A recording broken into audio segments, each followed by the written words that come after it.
Isang mapagpalang araw at gabi sa mga soul viewers po diyan ni Daddy Frankie. Kumusta po kayo mga kababayan? So ngayon nga po ay may bago na naman tayong pag-uusapan at tatalakayin patungkol nga po dito kay Oliver na isa sa mga beneficiary ni Daddy Frankie. Kaya sabay-sabay po nating alamin at talakayin ngayong gabi mga kababayan. Pero bago po yan, mega love shoutout po muna sa ating minamahal na si Daddy Frankie at sana po ay marami pa po kayong matulungan ng mga kababayan nating hirap at kapos sa pangangailangan. So ngayon nga po ay ating pag-usapan ang patungkol nga po dito sa magandang plano ni Daddy Frankie kay Kuya Oliver at nakakatuwa nga po at sa kabila ng lahat ay nakikita po natin yung pagbilis na paggaling ni Kuya Oliver mga kababayan.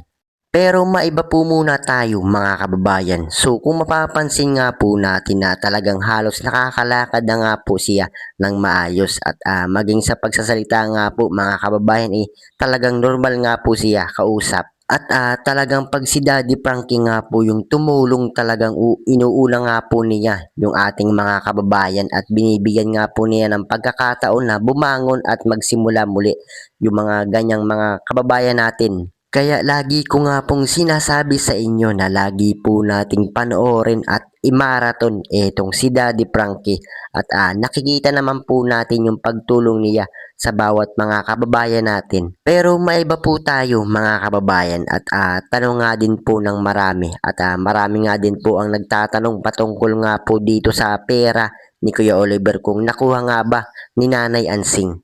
So mga kababayan, alam naman po natin na hindi po agad-agad ibibigay ni Daddy Frankie yung pera ni Kuya Oliver kay Nanay Ansing. At gaya nga po ng sinabi ni Daddy Frankie na maraming magagalit nga po sa kanya. At unang-una nga po dyan mga kababayan yung mga sponsor po. At hindi nga po pumayag itong si Daddy Frankie sa gustong mangyari nga po ni Nanay Ansing at gusto nga po ni Daddy Frankie na pag magaling na nga po itong si Kuya Oliver si Kuya Oliver na nga po ang bahala sa pera kung saan nga po niya gagamitin. So balikan naman po natin ang ating topic ngayong gabi mga kababayan patungkol nga po dito sa magandang plano ni Daddy Frankie kay Kuya Oliver. So kung natatandaan nyo nga po at gaya nga din po ng sinabi ko kanina na hindi nga po niya ibibigay yung pera at gusto nga po na mangyari ni Daddy Frankie sa sariling lupa nga po patayo ng bahay etong si Kuya Oliver mga kababayan. At syempre, ito din po ang gustong mangyari ni Kuya JJ na isa sa mga kapatid ni Kuya Oliver. Kaya sana nga po mga kababayan tuloy-tuloy nga po yung paggaling ni Kuya Oliver. So yun lamang po at kung nagustuhan mo ang aking video, huwag nang mahiyang mag-like, share, and subscribe. Libre lamang ang manood kaya pindutin lamang ang notification bell para lagi kang updated sa aking mga video.